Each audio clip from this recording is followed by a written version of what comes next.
Hey, this is Coach Anderson from Mississippi Public Broadcasting Online, U.S. History from 1877 to present. Today, we're going to pick up with lesson number 2 in unit number 11, the Cold War, and that lesson is Truman and the Cold War. One of my favorite presidents of the United States of America is Harry S. Truman, and the reason why I say that is because he's an ordinary dude that becomes president of the United States of America and has to make one of the most difficult decisions in the history of the presidency. Maybe his face should be on Mount Rushmore, but that's just my opinion. Unit focus question, and once again, we have these 2 unit focus questions that we will not answer, but they are: what effect did the Cold War have on the United States and its relationship with other nations around the world, and describe American prosperity during the post-WW2 period? Remember, we won't answer these questions right now, but at the end of the unit, we will make sure that we address them. And we have our vocabulary that we have posted here. Of course, we have academic vocabulary and content vocabulary. As they come up, of course, in the lesson, we will address them, but do what we always tell you. Take your journal and write these terms down, look them up yourself, and we'll try to address them once again when they come up in the lesson.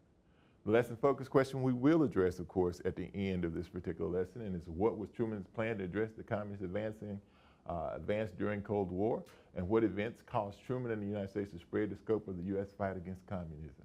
The do now activity: take out your journals once again, and what we want you to do is write down the journal topic, and what it says is: what do you think a doctrine is in the context of international relations?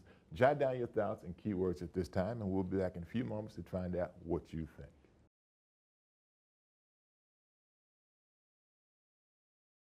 All right, you should have had enough time that you were able to go through and find out what a doctrine is. A doctrine is a statement, or it is a document that outlines a goal for doing something or a means of doing something. In this particular case, we're going to talk about a few doctrines.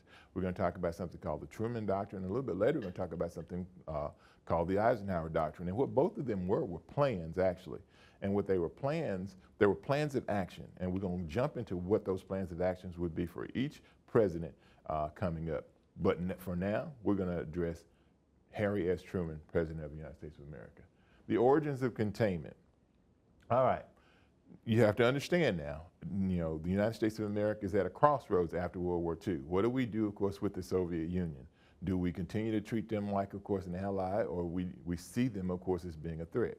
What we do, of course, is we see the Soviets as being a threat because we see the threat of communism, which is something that we've always in this country since the end of World War I been kind of leery of.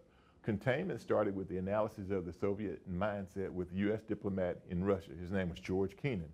He suggested that Soviet insecurity and fear of the West, coupled with a flawed political and economic system in his mind, which was called communism, would lead to their eventual downfall without the U.S. having to engage them militarily. In other words, Kennan believed that the communist philosophy was doomed for failure because it was flawed, and the United States of America really didn't have to do anything but keep communism in its existing borders. Kennan's observations convinced Truman that economic and diplomatic actions to contain communism in existing borders would eventually win out, and lo and behold, Truman and George Kennan were correct. In 1945, we had the Cold War. We had that between the United States of America and the Soviet Union. In 1990, we no longer have communism in the Soviet Union. So George Kennan, Nostradamus, if you will, it was the American diplomat who advised Truman on the viability of communism in the Soviet Union. The Truman Doctrine, or the Truman Plan, because what we said now is a plan of action. Truman's plan to prevent communism spreading became known as the Truman Doctrine. It was used to prevent the spread of communism in Iran, Turkey, and Greece in the 1940s. Truman used American investment and the threat of America's atomic might to prevent the spread of communism. The Marshall Plan was a part of the economic strategy to prevent the spread of communism by offering economic aid to European nations rebuilding after World War II and to help them resist communism. One of the things that we do understand about communism is that poor people, or people who are struggling, who want the government, of course, to reach out and provide them with some help, are the best targets for communist philosophy. So one of the things the United States of America wanted to do after World War II was to make sure that we rebuilt the economies of Europe through the Marshall Plan. And by doing so, what we would do, of course, is do 2 things. Number one, build up those economies so that they could stand on their own without communism and provide goodwill, of course, with the United States of America.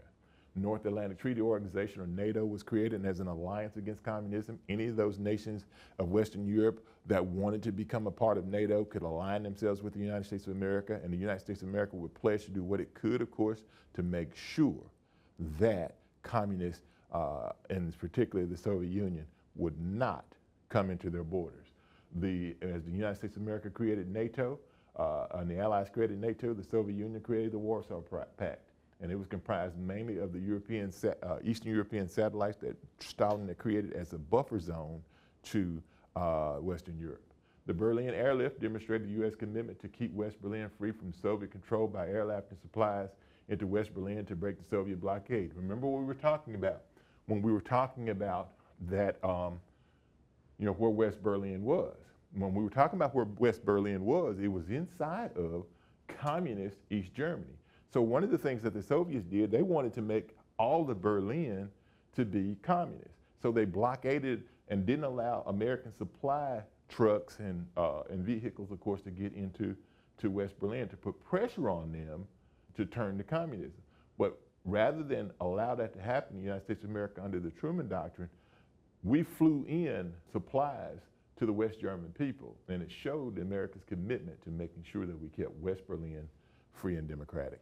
Here's a picture of students, looking as American planes, of course, that are bringing in supplies to West Berlin.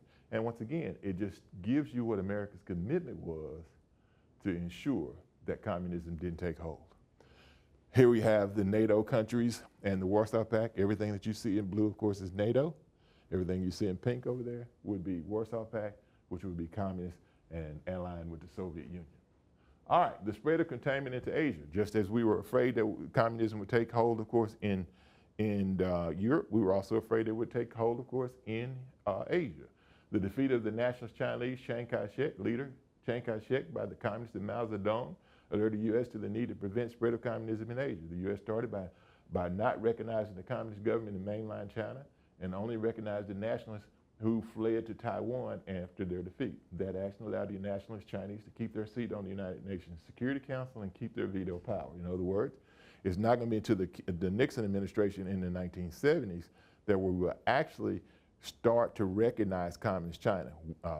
In the United States of America's mind, the real Chinese government was located in Taiwan. On the left, you have Chiang Kai-shek, the free democratic leader, I guess you could say, of China, and then on the right you have Mao Zedong. The Korean War was also fought to make sure that we contained the spread of communism. World War II left Korea a divided country. Communists in the north aligned with the Soviets, and the south aligned with the U.S., and the communist North Korean invasion of the south on June 25th, 1950 caused the war or the police action in Korea, because it was a United Nations police action. A lot of people don't recognize that. The United States and UN forces were able to push the communist North soldiers above the 38th parallel, and the Chinese interest into the war caused some to want to expand the war into China, especially General Douglas MacArthur.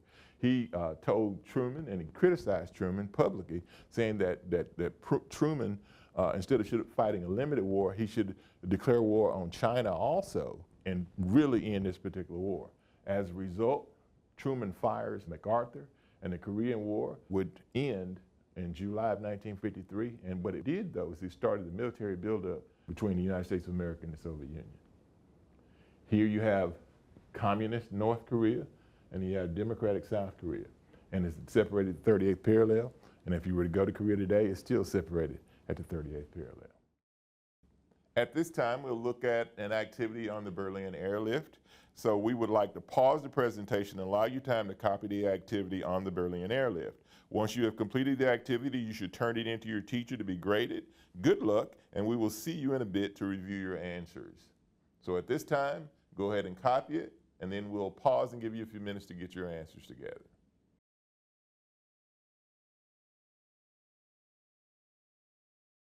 All right, you should have had enough time that you were able to go through and get your answers, of course, for the Berlin Airlift. What we want to do is present the key a little bit and give you an opportunity to look at some of the answers that you should have been able to get. Now, we won't go over all of them, and this key, of course, will be available in the presentation. So after you've turned it into your teacher, you can go back and refer to the key to see how you did. But first, in terms of looking at background, the post-World War II division of Germany is one of the things that contributed, of course, to Berlin airlift. And Berlin was divided into the East, Soviet-controlled, and West Allied-controlled. And as we told you previously, when you looked at Berlin, Berlin was in a unique situation because of the fact that it was located West Berlin was located within communist East Germany, and that caused for a whole lot of problems. But in terms of looking at humanitarian efforts in terms of why it was important, it delivered food, fuel, and supplies to sustain West Berlin's population, and it helped prevent starvation and economic collapse. And more importantly than that, it prevented the people from West Berlin from feeling like that they were abandoned by the United States of America and that they had to turn to communism. And it showed America's commitment to doing whatever was necessary to make sure West Berlin remained free, democratic. Lesson focus. What was Truman's plan to address the communist advance during the Cold War? What events caused Truman and the United States to spread the scope of the U.S. fight against communism? Well, what was Truman's plan to address the communist advance during the Cold War? It was containment through the Truman Doctrine. The plan would allow the U.S. to extend economic aid to any nation seeking to resist communism, and the doctrine also hinted at the U.S. military support to resist communist aggression. What events caused Truman and the U.S. to spread the scope of the fight against communism? Well, the Korean invasion of South Korea, and a little bit later, the Communist North Vietnamese rebellion against the French in Indochina. Those were two of the efforts that led to U.S. in increasing the support around the rest of the world. This is Coach Ans from Mississippi Public Broadcasting Online U.S. History from 1877 to present. And as I always tell you, don't take my word for it. Do your own research, reach your own conclusions, and we'll see you next time.